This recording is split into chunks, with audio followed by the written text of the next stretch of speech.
کل عمران خان کی صحت کے گرد ایک طوفان سا برپا ہے، لیکن یہ معاملہ اتنا سیدھا نہیں جتنا لگتا ہے۔ یہ صرف ایک طبی مسئلہ نہیں ہے، بلکہ اس کے پیچھے سیاست، تاریخ اور اقتدار کی ایک بہت ہی پیچیدہ شطرنج بچھی ہوئی ہے۔ اور اس پورے طوفان کے مرکز میں ہے صرف ایک عدد، 85%۔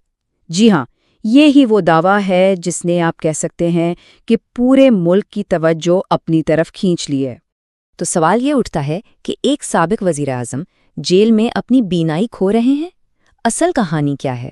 کیا یہ واقعی ایک انسانی بحران ہے یا پھر یہ کوئی سیاسی چال ہے؟ آئیے آج ہم اسی معاملے کی تہہ تک پہنچنے کی کوشش کرتے ہیں۔ تو چلیے سب سے پہلے یہ دیکھتے ہیں کہ آخر یہ سارا معاملہ شروع کہاں سے ہوا اور اس 85% والی بات میں حقیقت کیا ہے۔ دیکھیں، یہ کوئی ایسی ویسی شکایت نہیں ہے۔ یہ باقاعدہ اسلام آباد ہائی کورٹ میں ایک درخواست دائر کی گئی ہے اور اس میں کہا گیا ہے کہ 73 سالہ عمران خان کی ایک آنکھ کی 85% بینائی چلی گئی ہے اور اسی بنیاد پر طبی بنیادوں پر ضمانت مانگی جا رہی ہے۔ مطلب صاف ہے، یہ جیل سے رہائی حاصل کرنے کی ایک باقاعدہ قانونی کوشش ہے۔ اچھا، جب اتنا سنگین دعویٰ سامنے آیا تو پھر سرکاری اور عدالتی سطح پر کیا ہوا؟ کیا فوری ایکشن لیا گیا؟ یہاں کہانی میں نا ایک عجیب سی تاخیر نظر آتی ہے۔ آپ دیکھیں، عمران خان 16 جنوری سے مسلسل شکایت کر رہے تھے، لیکن کارروائی کب ہوئی؟ 24 جنوری کو، وہ بھی رات کے اندھیرے میں، جب انہیں ہسپتال لے جایا گیا۔ اور بات یہاں تک پہنچ گئی کہ آخر کار سپریم کورٹ کو مداخلت کرنی پڑی اور پھر انہوں نے حکومت کو حکم دیا کہ 16 فروری تک ماہرین کی رپورٹ جمع کرائی جائے۔ اب ظاہر ہے جب اتنی تاخیر ہوئی تو سوال تو اٹھنے تھے اور حکومت کو خود ماننا پڑا کہ ہاں، اس معاملے میں مس مینجمنٹ ہوئی ہے۔ اور بس اسی ایک اعتراف نے قیاس سرائیوں کے سارے دروازے کھول دیے اور یہ پوری کہانی 2 بالکل مختلف رخوں میں بٹ گئی۔ تو آخر وہ 2 کہانیاں ہیں کیا؟ ایک طرف ہے انسانی بحران کی داستاں اور دوسری طرف ہے سیاسی ڈرامے کا بیانیہ۔ دیکھیں، ایک بیانیہ یہ ہے کہ یہ سیدھا ایک قیدی کے بنیادی انسانی حقوق کا معاملہ ہے۔ ان کی صحت خراب ہو رہی ہے اور انہیں سیاسی انتقام کا نشانہ بنایا جا رہا ہے۔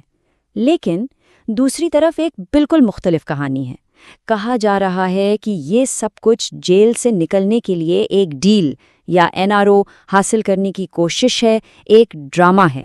اور حیرانی کی بات یہ ہے کہ انسانی حقوق والے بیانیے کو سب سے مضبوط آواز کسی اور نے نہیں بلکہ عمران خان کے ایک بڑے سیاسی حریف خواجہ سعد رفیق نے دی ہے۔ انہوں نے کہا کہ بھئی جیل تو چاہے سخت ہو یا نرم، اپنے قیدی کو بیماری کا تحفہ ضرور دیتی ہے اور یہ بات سیاست سے بالاتر ہے۔ لیکن اس کے بالکل الٹ جو دوسرا کیمپ ہے، وہ اس درخواست کو سیدھا سرنڈر قرار دے رہا ہے۔ تجزیہ کار گوہر بٹ جیسے لوگ کہہ رہے ہیں کہ بھئی جو کل تک سینہ ٹھوک کر کہتے تھے کہ خان ڈیل نہیں کرے گا، وہ آج خود دیکھ لیں، خان نے اپنے ہاتھ سے لکھ کر رہائی کی درخواست دی ہے۔ اور جب بھی پاکستان کی سیاست میں ڈیل کی بات ہوتی ہے تو یہ لفظ NRO ضرور سامنے آتا ہے۔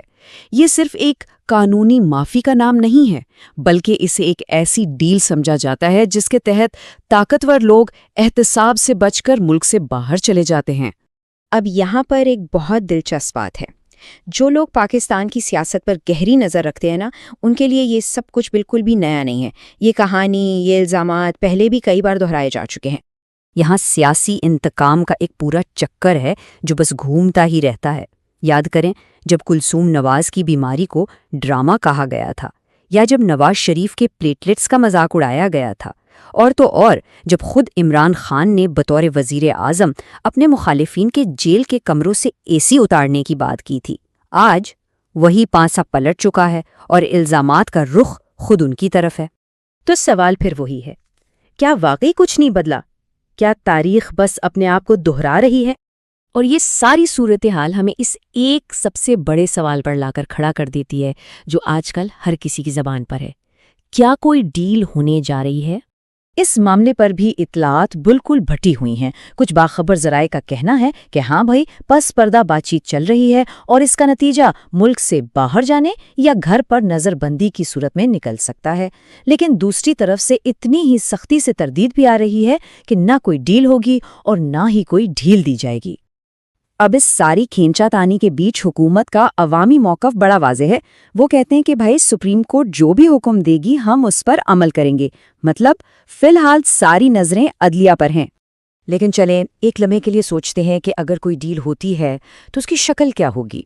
کیا سرائیاں تو یہی ہیں کہ یا تو انہیں علاج کے لیے باہر جانے کی اجازت مل جائے گی، یا پھر جیل سے بنی گالا میں ان کے گھر منتقل کر دیا جائے گا، یا پھر شاید انہیں کوئی مکمل سیاسی ریلیف ہی مل جائے۔ تو آخر میں سوال وہیں آ کر رک جاتا ہے، کیا یہ ایک بیمار قیدی کو دیا جانے والا ریلیف ہوگا، یا پھر یہ پاکستان کی سیاست میں انتقام کے نہ ختم ہونے والے چکر کی صرف ایک اور کڑی ثابت ہوگی؟ اس کا جواب جو بھی ہو، ایک بات تو طے ہے، وہی جواب پاکستان کی سیاست کی اگلی سمت کا تعین کرے گا۔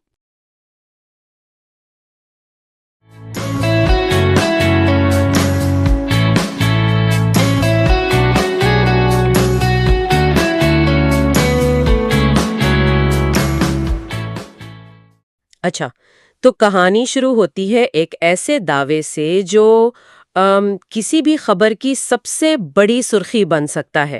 ملک کا ایک سابق وزیر اعظم جو جیل میں ہے، وہ کہتا ہے کہ اس کی ایک آنکھ کی 85% بینائی چلی گئی ہے۔ یہ اپنے آپ میں ایک بہت بہت بڑی خبر ہے۔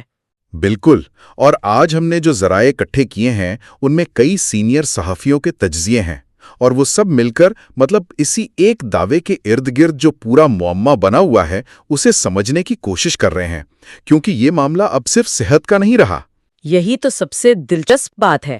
ہمارے سامنے سوال یہ ہے کہ کیا یہ واقعی ایک سنگین طبی مسئلہ ہے جس پر آپ کہہ لیں کہ حکومت کی طرف سے غفلت برتی جا رہی ہے، یا پھر یہ ایک سیاسی چال ہے، ایک ایسا ڈرامہ جس کی آڑ میں ملک سے باہر جانے کے لیے کسی بڑی ڈیل کی بنیاد رکھی جا رہی ہے؟ اور آج ہماری کوشش یہی ہوگی کہ ان تمام متضاد کہانیوں کو سمجھیں۔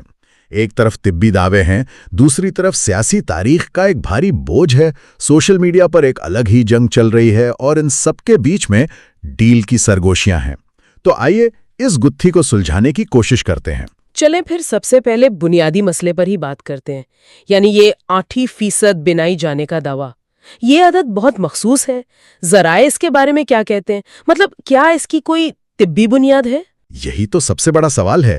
دیکھیں، نصرت جاوید جیسے تجزیہ کار اپنے کالم میں سیدھا یہی نقطہ اٹھاتے ہیں کہ عمران خان خود تو آنکھوں کے ماہر نہیں ہیں، تو یہ 8% کا ہنسا یہ کہاں سے آیا؟ صحیح، یہ ایک ایسا دعویٰ ہے جو سننے میں بہت سنگین لگتا ہے، لیکن اس کی کوئی فوری طبی تصدیق وہ موجود نہیں۔ اور یہ بات اس دعوے کو شروع سے ہی متنازع بنا دیتی ہے نا؟ اگر یہ کہا جاتا کہ نظر کمزور ہو رہی ہے یا آنکھ میں کوئی انفیکشن ہے تو وہ ایک الگ بات ہوتی، لیکن 85% ایک بہت ہی ٹیکنیکل اور پیمائش شدہ دعویٰ لگتا ہے۔ بالکل، اور ایک ذریعے میں تو اس مسئلے کو 2013 کے ایک پرانے واقعے سے بھی جوڑا گیا ہے، جب وہ انتخابی مہم کے دوران کنٹینر سے گرے تھے۔ تو یہ ممکن ہے کہ یہ کوئی نیا مسئلہ نہ ہو، بلکہ کوئی پرانی چوٹ ہو جو اب شدت اختیار کر گئی ہو۔ لیکن اصل مسئلہ اس دعوے کی نوعیت نہیں، بلکہ اس پر حکومت کا رد عمل تھا۔ ہاں، اس پر آتے ہیں۔ جب عمران خان کو 24 اور 25 جنوری کی رات کو اسپتال لے جایا گیا تو اس کے بعد جو ہوا وہ بھی کافی عجیب تھا۔ حکومت کی طرف سے ایک مکمل خاموشی تھی۔ جی، اور ذرائع تو اسے ایک بہت بڑی غلطی قرار دے رہے ہیں۔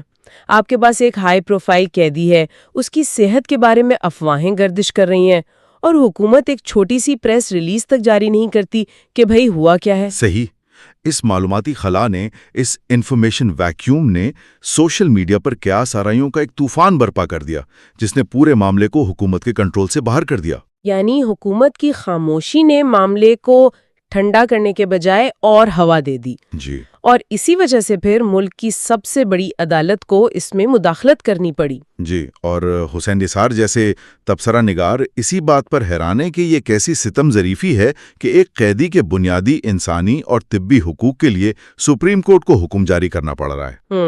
عدالت نے واضح طور پر کہا کہ 16 فروری تک ماہر ڈاکٹرز کی ایک ٹیم عمران خان کا معائنہ کرے اور رپورٹ جمع کرائے، اور ساتھ ہی ایک اور بہت اہم حکم دیا گیا، وہ اپنے بیٹوں سے فون پر بات کرنے والا حکم۔ ٹھیک کہا، بالکل، 20 منٹ کی فون کال کی اجازت دی گئی۔ یہ چھوٹی چھوٹی چیزیں ہیں، لیکن یہ ظاہر کرتی ہیں کہ عدالت کو یہ محسوس ہوا کہ بنیادی انسانی حقوق پر سمجھوتا ہو رہا ہے۔ یہ ساری صورتحال دیکھ کر ایسا لگتا ہے جیسے ہم تاریخ کو خود کو دہراتے ہوئے دیکھ رہے ہیں۔ جی ذرائع میں بار بار ماضی کے واقعات کا ذکر ہے، خاص طور پر جب سیاسی مخالفین جیل میں ہوتے ہیں اور ان کی صحت کے مسائل سامنے آتے ہیں۔ یہ پاکستان کی سیاسی تاریخ کا ایک بہت ہی تاریخ باب ہے، اور ذرائع اس معاملے کو نواز شریف کے مشہور پلیٹلیٹس والے کیس سے براہ راست جوڑتے ہیں۔ اس وقت عمران خان کی حکومت تھی اور ان کے وزراء اور حامی اسے سرعام ڈرامہ قرار دے رہے تھے۔ آج وہی الزامات پلٹ کر ان کی طرف آ رہے ہیں۔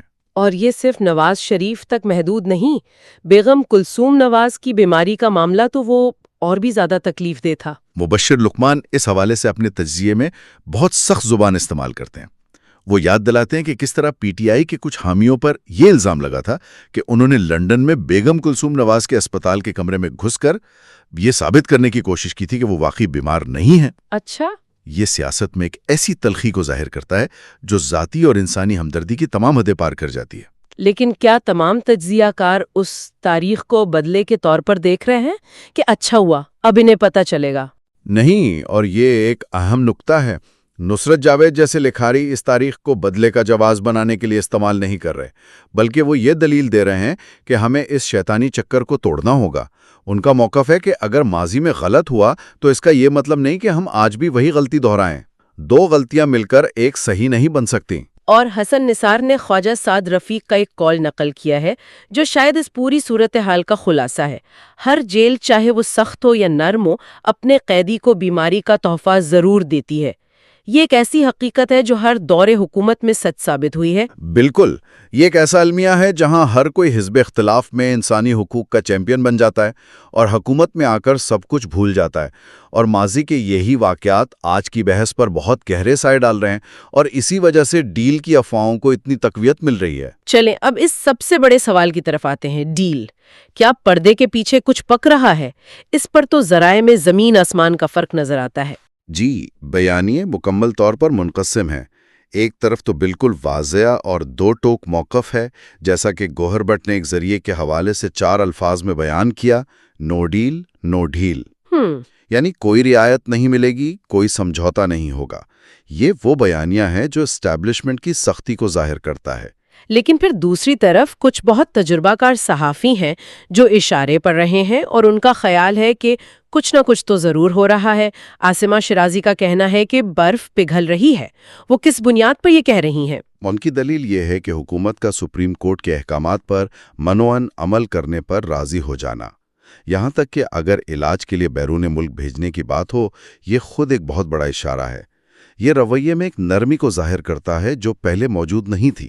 اور مبشر لقمان تو اس سے بھی ایک قدم آگے جا کر دعویٰ کر رہے ہیں۔ ان کا تجزیہ تو بہت ہی مخصوص تفصیلات فراہم کرتا ہے۔ جی ہاں، ان کا دعویٰ ہے کہ ڈیل پر بات چیت ہو رہی ہے، لیکن اس کا محور عمران خان کی بہن علیمہ خان نہیں ہے جیسا کہ سب سمجھ رہے ہیں، بلکہ ان کی اہلیہ بشرا بی بی ہیں۔ ان کے مطابق صحت کی یہ تمام مسائل دراصل اس ڈیل کے لیے ایک کور سٹوری یا بہانہ فراہم کرنے کے لیے۔ یہ ایک بہت بڑا دعویٰ ہے، لیکن یہ ظاہر کرتا ہے کہ کچھ تجزیہ کاروں کو یقین ہے کہ پس پردہ رابطے جاری ہیں۔ لیکن پھر گوہر بٹ کی بات پر واپس آتے ہیں جو اس صورتحال کو ایک بالکل مختلف زاویہ دیتے ہیں۔ وہ عمران خان کی عدالت میں دی گئی درخواست کو ڈیل کی کوشش نہیں بلکہ ایک ترلا یعنی منت سماجت قرار دے رہے ہیں۔ اس میں کیا فرق ہے؟ یہ ایک بہت دلچسپ نکتہ ہے۔ بٹ اس تضاد کی نشاندہی کرتے ہیں کہ ایک طرف علیمہ خان باہر آ کر کہتی ہیں کہ عمران خان کے پیغامات آ رہے ہیں کہ ڈٹ کر کھڑے رہو، گھبرانا نہیں ہے، جبکہ دوسری طرف عمران خان خود عدالت میں تحریری درخواست دے رہے ہیں جس میں وہ اپنی عمر یعنی 73 سال اور بگڑتی صحت کا حوالہ دے کر رحم کی اپیل کر رہے ہیں۔ تو یہ ایک ہی وقت میں دو مختلف محاذوں پر لڑنے کی کوشش ہے، اپنے حامیوں کے لیے بہادری کا بیانیہ اور اسٹیبلشمنٹ کے لیے رحم کی اپیل۔ بالکل، یہ عوامی تاثر کی جنگ ہے۔ ایک بیانیہ سیاسی کارکنوں اور ووٹرز کے لیے ہے تاکہ ان کا حوصلہ بلند رہے، اور دوسرا بیانیہ ان لوگوں کے لیے ہے جن کے ہاتھ میں طاقت کی چابیاں ہیں تاکہ ان کے دل میں نرمی پیدا کی جا سکے۔ یہ ظاہر کرتا ہے کہ یہ معاملہ کتنا پیچیدہ ہے۔ اس ساری سیاست اور حکمت عملی سے ہٹ کر کچھ ایسی تفصیلات بھی ہیں جو معاملے کو ایک انسانی سطح پر لے آتی ہیں. جیسا کہ ہم نے ذکر کیا، سپریم کورٹ نے عمران خان کو اپنے بیٹوں سے فون پر بات کرنے کی اجازت دی. اس کے بارے میں ذرائع کیا بتاتے ہیں؟ ذرائع کے مطابق وہ 20 منٹ کی کال ایک بہت ہی جذباتی لمحہ تھا. کافی عرصے بعد باپ اور بیٹوں کے درمیان رابطہ ہوا. بتایا گیا ہے کہ عمران خان نے انہیں تسلی دی کہ باقی سب ٹھیک ہے اور ان کا خیال رکھا جا رہا ہے. لیکن آنکھ کا مسئلہ وہ اس وقت سب سے بڑی تشویش ہے. یہ وہ لمحہ ہے جہاں سیاستدان پس منظر میں چلا جاتا ہے اور ایک باپ سامنے آ جاتا ہے. اور جیل کے حالات کے بارے میں کیا معلومات سامنے آئی ہیں؟ کیونکہ ایک طرف تو کہا جاتا ہے کہ انہیں بہت سہولیات دی گئی ہیں، دوسری طرف ان کے وکلا کچھ اور کہتے ہیں. ان کے وکیل سلمان صفدر کی رپورٹ کے حوالے سے ذرائع بتاتے ہیں کہ عمران خان نے خاص طور پر گرمیوں کے موسم کی مشکلات کا ذکر کیا. شدید گرمی، مچھروں اور مکھیوں کی بھرمار. وہ یہ بھی محسوس کرتے ہیں کہ ان کے بلڈ پریشر کے مسئلے کی وجہ سے انہیں 24 گھنٹے طبی نگرانی کی ضرورت ہے، جو وہاں میسر نہیں. لیکن اسی رپورٹ میں کچھ چیزیں واضح بھی کی گئی ہیں، ٹھیک؟ جی، اسی رپورٹ میں یہ بھی واضح کیا گیا ہے کہ جہاں تک کھانے پینے کا تعلق ہے اس میں کوئی مسئلہ نہیں. وہ اپنی خوراک خود منتخب کرتے ہیں اور اس کے پیسے بھی خود ادا کرتے ہیں. تو تصویر یہ بنتی ہے کہ یہ کوئی اذیت ناک قید نہیں ہے، لیکن یہ آرام دہ بھی نہیں ہے. اور سب سے بڑھ کر یہ کہ ایک 73 سالہ شخص کے لیے طبی سہولیات ناکافی ہیں. اور اس ساری حقیقی صورتحال کے اوپر ایک اور دنیا ہے سوشل میڈیا کی. ایسا لگتا ہے کہ وہاں جو جنگ لڑی جا رہی ہے اس کا حقیقت سے کوئی تعلق ہی نہیں ہے. بلا شبہ ایک ذریعے نے تو سوشل میڈیا کو سیدھے سیدھے نفرت پھیلانے کا آلہ قرار دیا ہے. گوہر بٹ ایک بہت دلچسپ مشاہدہ بیان کرتے ہیں. وہ کہتے ہیں کہ آن لائن دیکھیں تو لگتا ہے ملک خانہ جنگی کے دہانے پر کھڑا ہے. ہر طرف عمران خان کے لیے ایک طوفان برپا ہے.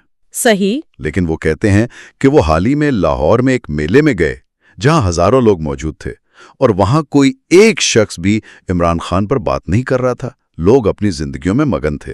یہ تو آن لائن دنیا اور حقیقی دنیا کے درمیان ایک بہت بڑے فرق کی نشاندہی کرتا ہے. اس کا کیا مطلب ہے؟ کیا آن لائن حمایت بے معنی ہے؟ ضروری نہیں کہ بے معنی ہو، لیکن یہ ایک ایکو چیمبر یعنی گونجتی ہوئی آوازوں کا کمرہ ضرور ہے. آن لائن حامی ایک دوسرے کے خیالات کو تقویت دیتے ہیں، جس سے یہ تاثر ملتا ہے کہ پوری قوم بس اسی ایک مسئلے پر سوچ رہی ہے، جبکہ حقیقت زیادہ پیچیدہ ہوتی ہے. اصل جنگ بیانیے کی ہے، اور سوشل میڈیا اس جنگ کا سب سے بڑا میدان ہے جہاں سچ، جھوٹ اور پروپیگنڈا آپس میں گڈ مڈ ہو جاتے ہیں. تو ان تمام باتوں کو سمیٹتے ہوئے ہم کہاں کھڑے ہیں؟ ہمارے سامنے ایک سابق وزیر اعظم کی صحت کا معاملہ ہے جس پر سیاسی انتقام کی تاریخ کے گہرے سائے ہیں. رہائی کے لیے ایک ممکنہ ڈیل کی مکمل طور پر متضاد کہانیاں ہیں، اور ایک آن لائن دنیا ہے جو حقیقت کو بڑھا چڑھا کر پیش کر رہی ہے. اگر ہم تمام ذرائع کا نچوڑ نکالیں تو ایک واضح تصویر ابھرتی ہے. ایک سطح پر یہ کسی بھی قیدی کے بنیادی انسانی حقوق کا سوال ہے، چاہے اس کا سیاسی ماضی کچھ بھی رہا ہو. اور اس محاذ پر حکومت نے ابتدا میں یقیناً غلطیاں کیں. بالکل. دوسری سطح پر یہ ایک شطرنج کی بساط ہے جہاں بیماری ایک مہرہ بن سکتی ہے، رہائی کے لیے سودے بازی کا ایک ذریعہ، جیسا کہ ہم نے پاکستان کی تاریخ میں بار بار دیکھا ہے. اور ایسا لگتا ہے کہ سپریم کورٹ کی مداخلت نے حکومت کو مجبور کیا ہے کہ وہ اس معاملے کو سنجیدگی سے لیں، ورنہ شاید یہ معاملہ اسی طرح نظر انداز کیا جاتا رہتا. بالکل. عدالت نے ایک طرح سے حکومت کو ایک مشکل صورتحال سے نکالا بھی ہے اور ان پر دباؤ بھی ڈالا ہے. اب اگر وہ طبی سہولیات فراہم کرتے ہیں تو یہ عدالتی حکم کی تعمیل ہوگی، نہ کہ سیاسی کمزوری. یہ ایک بہت ہی نازک توازن ہے. تو آخر میں سامعین کے لیے ایک سوچ چھوڑ جاتے ہیں. ذرائع اور تمام بحث اس سوال کے گرد گھوم رہی ہے کہ کیا عمران خان کو ملک چھوڑنے کے لیے کوئی ڈیل ملے گی یا نہیں. لیکن کیا ہو اگر اصل سوال یہ نہ ہو؟ دلچسپ نقطہ ہے. آپ کیا سوچ رہی ہیں؟ میں یہ سوچ رہی ہوں کہ شاید اصل سوال یہ ہے کہ اگر عمران خان چلے بھی جائیں یا رہ بھی جائیں تو پاکستان میں کس قسم کی سیاست باقی رہے گی. اگر انتقام کا یہ چکر کبھی نہیں ٹوٹتا، جہاں ایک رہنما کی بیماری دوسرے کے لیے جشن کا نہیں تو کم از کم ایک سیاسی موقع ضرور بن جاتی ہے، تو کیا اس نظام میں کوئی بھی کبھی محفوظ رہ سکتا ہے؟ دی ڈیبیٹ میں خوش آمدید۔ آج ہم سابق وزیراعظم عمران خان کی جیل میں بگڑتی ہوئی صحت پر بات کر رہے ہیں، خاص طور پر ان اطلاعات پر کہ ان کی ایک آنکھ کی بینائی شدید متاثر ہوئی ہے۔ ہماری یہ گفتگو ان عدالتی دستاویزات، بیانات اور رپورٹوں پر مبنی ہے جو اس معاملے پر سامنے آئی ہیں۔ جی، اور آج کا مرکزی سوال یہ ہے کہ کیا عمران خان کی صحت کا معاملہ واقعی انسانی حقوق کا ایک سنگین مسئلہ ہے، جسے آپ کہہ سکتے ہیں کہ ریاستی غفلت نے مزید بگاڑ دیا ہے، یا پھر یہ جیل سے رہائی اور سیاسی مقاصد کے حصول کے لیے ایک سوچی سمجھی حکمت عملی ہے؟ میرا موقف تو یہ ہے کہ سیاست سے بالاتر ہو کر یہ ایک قیدی کے بنیادی حقوق کے تحفظ میں ریاست کی ناکامی کا ایک بالکل واضح معاملہ ہے۔ اور میرا نقطہ نظر یہ ہے کہ پاکستان کی سیاسی تاریخ اور عمران خان کے اپنے ماضی کے رویوں کو دیکھتے ہوئے اسے محض ایک صحت کا مسئلہ سمجھنا تھوڑی سادہ لوئی ہوگی۔ اس میں سیاسی جوڑ توڑ اور ایک ممکنہ ڈیل کے عناصر کو نظر انداز نہیں کیا جا سکتا۔ دیکھیں، میرے نزدیک یہ معاملہ بہت زیادہ ہے۔ عمران خان اپنی سیاسی حیثیت سے قطع نظر اس وقت ریاست کے قیدی ہیں، اور پاکستان کے آئین اور پاکستان پریزن رولز 1978 کے تحت ان کی صحت اور فلاح و بہبود کی ذمہ داری مکمل طور پر حکومت پر عائد ہوتی ہے۔ اب شواہد یہ بتاتے ہیں کہ انہوں نے 16 جنوری کو اپنی آنکھ کی تکلیف کی شکایت کی، لیکن انہیں 8 دن بعد 24 اور 25 جنوری کے درمیانی شب کو ہسپتال منتقل کیا گیا۔ یہ تاخیر یہ محض غفلت نہیں، یہ مجرمانہ غفلت کے زمرے میں آ سکتی ہے۔ اس پر مزید یہ کہ حکومت کی طرف سے اس معاملے پر مکمل خاموشی اختیار کرنا اور ایک ہائی پروفائل قیدی کے ہسپتال منتقلی پر کوئی پریس ریلیز تک جاری نہ کرنا، یہ شکوک و شبہات کو جنم دیتا ہے اور سنگین بدانتظامی کو ظاہر کرتا ہے۔ یہ پاکستان میں سیاسی انتقام کی وہی پرانی کہانی ہے جو ہم بار بار دیکھتے ہیں۔ جس طرح ماضی میں کلثوم نواز کی بیماری کو ڈرامہ قرار دیا گیا تھا، آج وہی رویہ عمران خان کے ساتھ دہرایا جا رہا ہے۔ دو غلطیاں مل کر ایک صحیح عمل نہیں بن سکتی۔ آخرکار سپریم کورٹ کو اس معاملے میں مداخلت کرنی پڑی، جو خود اس بات کا ثبوت ہے کہ انتظامیہ اپنی بنیادی ذمہ داریاں پوری کرنے میں ناکام رہی۔ میں اس معاملے کو ایک تھوڑے مختلف زاویے سے دیکھتا ہوں۔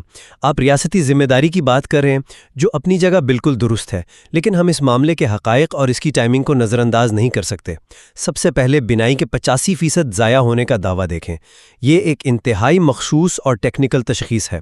کوئی وکیل یا خود عمران خان، جو آنکھوں کے ماہر تو نہیں ہیں، یہ درست عدد کیسے بتا سکتے ہیں؟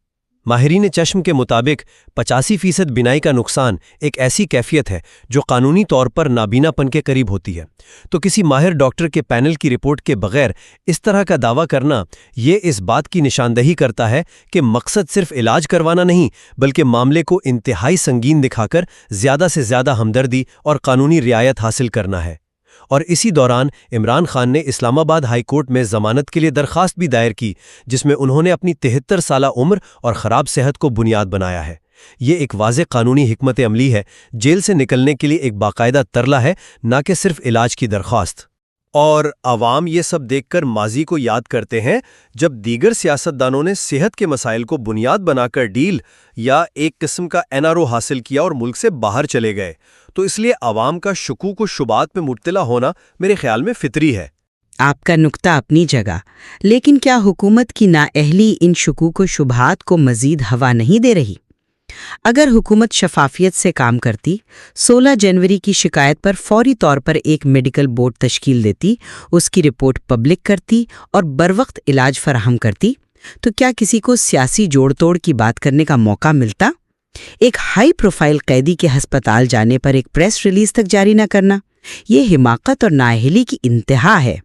اس بد انتظامی کے نتائج خود حکومت کے گلے پڑ سکتے ہیں۔ جیل سپرنٹینڈنٹ اور وزارت داخلہ کو اس غفلت کا ذمہ دار ٹھہرایا جانا چاہیے۔ آپ اسے سیاسی حکمت عملی کہہ رہے ہیں، میں اسے ریاستی اداروں کی ناکامی کہتی ہوں، جس نے اس سیاسی حکمت عملی کا موقع فراہم کیا۔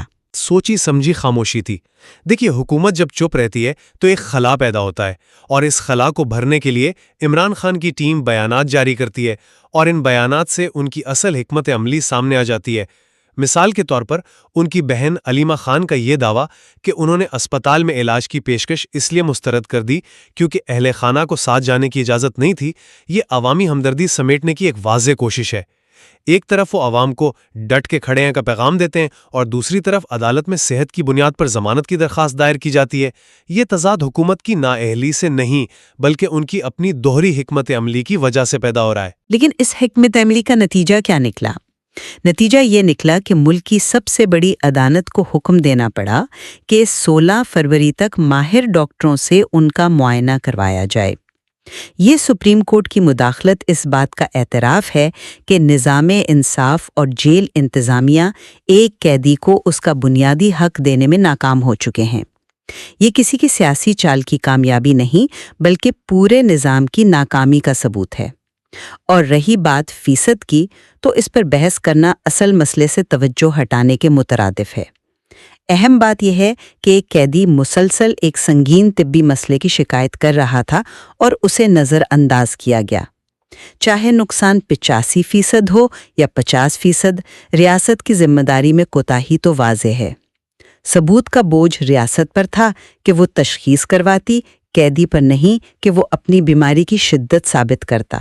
آپ اسے توجہ ہٹارا کہہ رہے ہیں، لیکن میں سمجھتا ہوں کہ یہ 85% کا ہنسا ہی اس کیس کا مرکزی نقطہ ہے۔ یہ ایک ماہر کی تشخیص کے بغیر ممکن نہیں، اور یہ دعویٰ کسی بھی مستند تشخیص سے پہلے کیا گیا۔ اس کا مقصد معاملے کو فوری طور پر خطرناک ترین سطح پر لے جا کر سیاسی اور قانونی دباؤ بڑھانا تھا۔ اگر وہ صرف آنکھ میں درد کی شکایت کرتے تو شاید اتنی توجہ نہ ملتی، لیکن 85% بنائی کا خاتمہ ایک ایسی خبر ہے جو عالمی سطح پر بھی توجہ حاصل کرتی ہے اور انسانی حقوق کی تنظیموں کو متحرک کرتی ہے۔ اور سوشل میڈیا پر لوگ جو سوال اٹھا رہے ہیں وہ بھی بے بنیاد نہیں کہ اگر آنکھیں اتنی خراب ہے تو وہ جیل میں کتابیں پڑھنے کے لیے کیوں مانگ رہے ہیں۔ یہ چھوٹی چھوٹی تفصیلات اہم ہیں کیونکہ یہ معاملے کے پیچھے موجود ارادے کو ظاہر کرتی ہیں۔ یہ صرف علاج کا معاملہ نہیں، یہ بیانیہ بنانے کا معاملہ ہے۔ کہ جب بھی کوئی سیاسی قیدی بیمار پڑتا ہے تو پہلا تاثر یہی ہوتا ہے کہ یہ کوئی سیاسی چال ہے۔ مسئلہ صرف اس ایک کیس سے زیادہ گہرا ہے۔ یہ پاکستان کی سیاسی تاریخ کا ایک تاریک باب ہے جو بار بار دہرایا جاتا ہے۔ مسلم لیگ نون کے رہنما خواجہ سعد رفیع کا کہنا بالکل درست ہے کہ ہر جیل اپنے قیدی کو بیماری کا تحفہ ضرور دیتی ہے۔ جو کلثوم نواز کے ساتھ ہوا وہ غلط تھا۔ جس طرح ان کی بیماری کا مذاق اڑایا گیا وہ شرمناک تھا۔ آج وہی غلطی عمران خان کے ساتھ دہرانا یہ ظاہر کرتا ہے کہ ہم نے بحیثیت قوم کچھ نہیں سیکھا۔ ہمیں اس ملک کو اس ظلم اور سیاسی انتقام کی بربریت سے نکالنا ہوگا۔ ہمیں اس انتقامی چکر کو توڑنا ہوگا۔ یہ نہیں دیکھنا چاہیے کہ ماضی میں کس نے کیا کیا تھا۔ ریاست کی ذمہ داری وہ مطلق ہوتی ہے، اضافی نہیں۔ یہ کسی کے ماضی کے اعمال سے مشروط نہیں ہو سکتی۔ یہ ایک پرکشش دلیل ہے، لیکن کیا آپ نے اس پہلو پر غور کیا ہے کہ اس انتقامی چکر کو مضبوط کرنے میں عمران خان کا اپنا کردار کلیدی رہا ہے؟ آپ ریاست کی ذمہ داری کی بات کرتے ہیں، لیکن اس سیاسی کلچر کا کیا جس نے ریاست کو اتنا غیر جانبدار رہنے ہی نہیں دیا؟ عمران خان نے خود حکومت میں رہتے ہوئے کلثوم نواز کی بیماری کو ڈرامہ قرار دیا تھا۔ انہوں نے نواز شریف کے پلیٹلیٹس کا مذاق اڑایا تھا۔ انہوں نے برمرلا کہا تھا کہ وہ جیلوں سے ایئر کنڈیشنر تک ہٹا دیں گے اور مخالفین کو رلائیں گے۔ آج ان کے ساتھ جو ہو رہا ہے وہ اسی سیاسی کلچر کا نتیجہ ہے جسے انہوں نے خود پروان چڑھایا۔ اب ان کے حامیوں کا انسانی حقوق اور ہمدردی کا مطالبہ کرنا بہت سے لوگوں کو منافقت کے زمرے میں نظر آتا ہے۔ آپ اس حقیقت کو کیسے نظر انداز کر سکتے ہیں کہ انہوں نے خود اس کھیل کے اصول طے کیے تھے؟ میں آپ کی اس بات سے متفق ہوں کہ ان کا ماضی کا رویہ قابل مذمت تھا، لیکن جو بویا وہی کاٹا کا اصول ریاست کے لیے نہیں ہوتا۔ یہ جنگل کا قانون ہو سکتا ہے، ریاست کا نہیں۔ اگر ریاست بھی بدلہ لینے پر اتر آئے تو پھر ریاست اور ایک سیاسی جماعت میں کوئی فرق نہیں رہ جاتا۔ ریاست کو اپنی اخلاقی برتری قائم رکھنی ہوتی ہے، اور جہاں تک ڈیل یا NRO کی افواہوں کا تعلق ہے، ان کو بھی حکومت کی بد انتظامی نے ہی ہوا دی ہے۔ اگر وہ شفاف طریقے سے قانون کے مطابق علاج فراہم کرتے تو ایسی قیاس آرائیوں کی گنجائش ہی نہ ہوتی۔ سپریم کورٹ میں اٹارنی جنرل کا حکومت کی جانب سے مکمل تعاون کی یقین دہانی کرانا اور ہر قسم کی سہولیات فراہم کرنے پر رضامندی ظاہر کرنا، یہ اس بات کا اشارہ ہے کہ ریاست اب معاملے کی سنگینی کو تسلیم کر رہی ہے، چاہے اسے سیاسی دباؤ کا نتیجہ کہیں یا انسانی ہمدردی کا۔ میں اسے ایک مختلف طریقے سے دیکھتا ہوں۔ پس پردہ مذاکرات اور ڈیل کی خبریں صرف حکومتی نااہلی کی وجہ سے نہیں ہیں، یہ ایک ممکنہ NRO کی طرف اشارہ کر رہی ہیں۔ یہ اصطلاح اب پاکستان میں ہر اس سیاسی ڈیل کے لیے استعمال ہوتی ہے جس میں احتساب سے بچنے کے لیے کوئی خفیہ راستہ نکالا جائے۔ خبریں گردش کر رہی ہیں کہ بشرا بی بی کے ذریعے اسٹیبلشمنٹ سے رابطوں کی کوششیں ہو رہی ہیں، جبکہ علیمہ خان جیسے خاندان کے دیگر افراد اس عمل سے باہر ہیں۔ دعویٰ تو یہ کیا جا رہا ہے کہ نو ڈیل، لیکن عدالت میں دائر کی گئی ضمانت کی درخواستیں اور صحت کے بارے میں بڑھا چڑھا کر پیش کیے گئے بیانات یہ کسی اور سمت کی نشاندہی کر رہے ہیں۔ حکومت کا سپریم کورٹ میں تعاون کا وعدہ دباؤ کا نتیجہ بھی ہو سکتا ہے، تاکہ اگر کل کو کوئی ڈیل ہوتی ہے تو اس کا جواز یہ پیش کیا جا سکے کہ یہ عدالتی حکم اور انسانی ہمدردی کی بنیاد پر کیا گیا۔ یہ ایک بہت پرانا اور آزمودہ سیاسی حربہ ہے۔ آخر میں میرا موقف یہی ہے کہ حکومت کی نااہلی، بد انتظامی اور ممکنہ بدنیتی نے ایک سنگین طبی مسئلے کو ایک بڑے سیاسی بحران میں تبدیل کر دیا ہے۔ ماضی کی سیاست اور غلطیوں کو ایک طرف رکھ کر ایک قیدی کے بنیادی انسانی حقوق کا تحفظ ہر صورت میں یقینی بنایا جانا چاہیے۔ اگر ہم آج اس اصول پر قائم نہیں رہتے تو ہم سیاسی انتقام کے اس خطرناک سلسلے کو کبھی نہیں توڑ پائیں گے، اور یہ چکر یہ بس چلتا رہے گا۔ اور میرا خلاصہ یہ ہے کہ یہ معاملہ اتنا سیدھا نہیں جتنا نظر آتا ہے۔ یہ سیاسی تاریخ، ماضی کے رویوں اور منافقت کی وجہ سے انتہائی پیچیدہ ہو چکا ہے۔ صحت کی خرابی کے دعووں اور ضمانت کی درخواست کے وقت کو دیکھتے ہوئے یہ تاثر بہت مضبوط ہے کہ یہ سب ایک ممکنہ سیاسی ڈیل یا NRO کے لیے زمین ہموار کرنے کی کوشش ہے۔ بلا شبہ عمران خان کی صحت کا خیال رکھا جانا چاہیے، لیکن اس پورے عمل پر عوام کا شکوک و شبہات میں مبتلا ہونا بھی وہ بے بنیاد نہیں ہے، کیونکہ انہوں نے ماضی میں ایسے کئی واقعات دیکھے ہیں۔ آج کی گفتگو سے یہ بات بالکل واضح ہو جاتی ہے کہ ہمارے ملک میں سیاسی تقسیم اس قدر گہری ہو چکی ہے کہ صحت جیسے بنیادی انسانی مسئلے کو بھی غیر سیاسی اور غیر جانبدارانہ طور پر دیکھنا تقریباً ناممکن ہو گیا ہے۔ ہر عمل کو شک کی نگاہ سے دیکھا جاتا ہے۔ بالکل، اور اس مواد میں اس بات پر مزید غور کرنے کی گنجائش موجود ہے کہ ایسے زہریلے سیاسی ماحول میں انصاف، قانون کی حکمرانی اور انسانی حقوق کے تقاضے آخر کیسے پورے کیے جا سکتے ہیں جب ہر فریق کے لیے اصول اور معیار بدل جاتے ہیں۔